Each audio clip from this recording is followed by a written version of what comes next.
Hello everybody and welcome. In this video I'm going to show you how to enable or disable bass boost for your headphones Philips.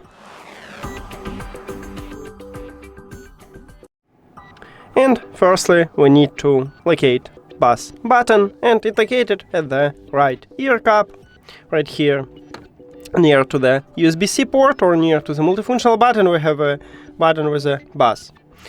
So, to enable bass boost, you need to press one time at this button. We just enable it and you will hear tone prompt. To disable, you also need to press one time at the bass button. And you will also hear a tone prompt. That's it! Thank you for watching this video. If you found it helpful, please consider subscribing to the channel and leave the like on the video. See you later!